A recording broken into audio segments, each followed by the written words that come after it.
Why did LEGO even bother making this set here in 2024, 10 years after the original Guardians of the Galaxy?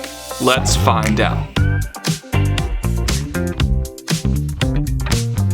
Hello everybody, the Brickologist here with another 2024 LEGO Marvel set review. Today we have set number 76278, Rocket's Warbird vs. Ronan. This set retails for about $38 US, contains 290 pieces, and here is a front look at your box. The back of the box shows off some of the play features this set contains. This set includes one instruction manual with 84 pages of building, and there are no advertisements for other LEGO Marvel sets. LEGO kept things simple here with one build and two minifigures. Let's look at those figures here first. Before we look at the minifigures, Rocket here wanted me to remind you that I now have channel memberships for Brickology Productions. Please check this out. For a small fee a month, you'll get early access to my videos, exclusive videos only for channel members, shout outs and all of my content. Additionally, there'll be updates on my new releases, live streams, and so much more. It's gonna be worth your time and it's not too expensive.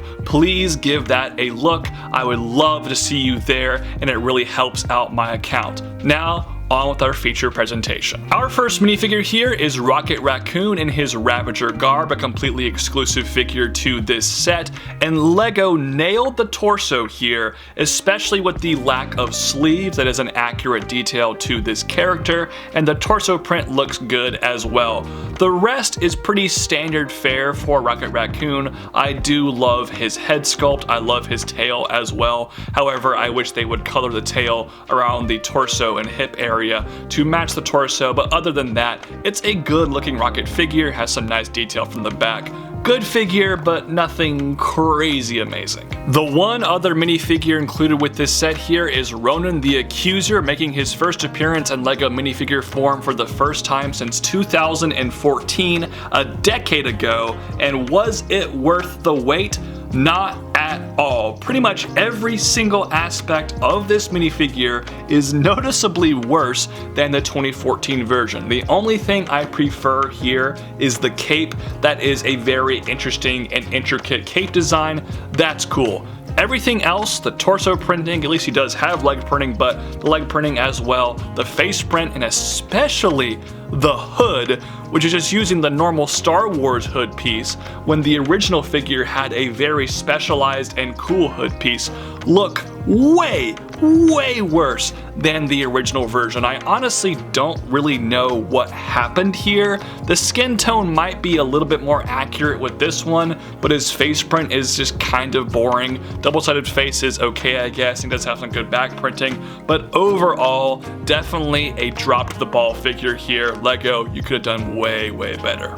Now it's time to talk about Rocket's Warbird, and you might think this is the first ever version of this particular ship in LEGO form. However, it's actually not. They made one of these for Comic-Con all the way back in 2014. However, the Comic-Con version is not the right color scheme, and it's not really even the right shape. Frankly, it doesn't really look all that much like the vehicle from the movie. It's additionally kind of in a microfighter-esque scale, and it retails now on third-party markets for like over $400. So this really is the first proper version of Rocket's Warbird in LEGO form. I must say, as a Denver Broncos fan, the color scheme of dark blue, orange, and white is really appealing to me. There is a little bit of red here as an accent color that throws the whole thing off, but it looks fairly good in context with the vehicle. The highly angular shape to the front of Ravager ships from the MCU is captured very well here. The techniques honestly aren't that complicated, just some very sharp edges for these pieces, but it comes together very well. I think that's probably the best look of this entire set. Similar shaping is used for the wings as well, and despite them being extremely thin, they actually pack a lot of detail in and look very good. I'm very impressed with just the shaping overall of how small this vehicle is. Glittery pieces are used on the top here, which looks fantastic, and they also have some transparent parts underneath here for the thrusters. I love those. And fitting for the character of Rocket Raccoon, this set is decked out in firepower. Up top here, you have these little modules that have these spring-loaded launchers that works out very well, but LEGO did not stop there because underneath each wing we have 6 stud shooters on either side. Those work great, however it's very easy to lose your studs, but they give you a ton of extra studs as well as replacements, which is fabulous. Finally, we can take a closer look at the cockpit here, and I think unfortunately LEGO prioritized function over form in this instance. If you compare it to the actual vehicle in the Marvel Cinematic Universe, it doesn't really look all that good. The bubble is way too tall, the color is honestly just wrong, and there should be some sort of pattern design on the actual windscreen. LEGO was able to capture none of that, which is very unfortunate. But like I said, this thing functions fairly well. The cockpit has a really easy hinging open mechanism right there. That is great, and the interior is fairly solid. There is a printed control panel for Rocket, and despite him having the short legs, he fits in there with ease. Now, while there aren't a lot of spots for these accessories, you can definitely squeeze in the extra studs for your stud shooters and Rocket's blaster as well, so all of that works out really nicely. Finally, with the way LEGO constructed this vehicle, it is perfect for swooshing. The swooshability here is off the charts, something I always love to see with a LEGO spaceship. Here are my final thoughts on Rocket's Warbird. I never thought LEGO would make this particular vehicle into a set again. However, I'm not really complaining. As we go deeper into the LEGO Marvel theme, I'm loving all these Infinity Saga sets we're getting, revisiting some of the old and frankly better Marvel movies as the MCU's current product continues to get worse. This year, 2024, is also the 10th anniversary of Guardians of the Galaxy, and it appears we're also going to get a Milano set this summer, which is fantastic, and I think these two are going to go really well together.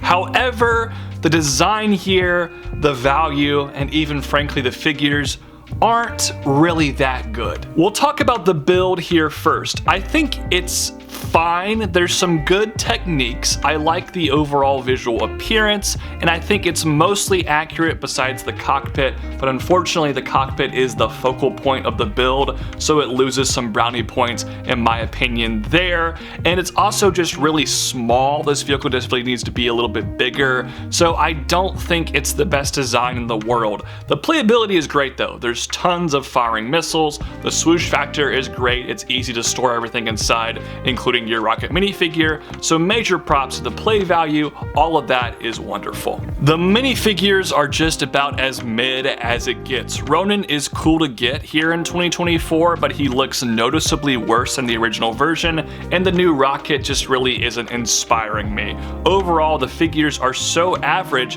and they had a really easy opportunity to include a third figure of a character we've never gotten before, like maybe Nova Prime or Jimon Hansu's character from Guardians of the Galaxy.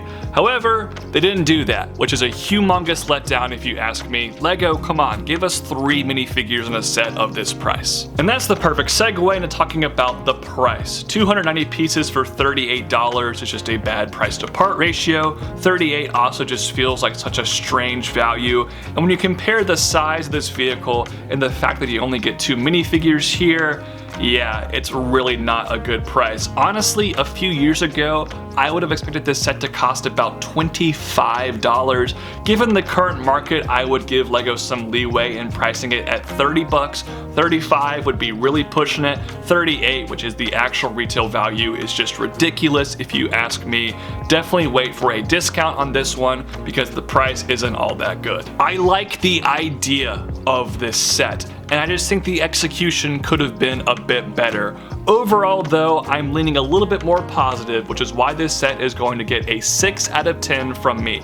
Those are just my thoughts though. I'd love to hear your thoughts in the comment section down below. Also, while you're at it, please like this video, subscribe to this channel, ring that bell for new video notifications, and consider becoming a channel member for some exclusive perks. Thank you so much for watching today's review. Peace out, God bless. Bye bye.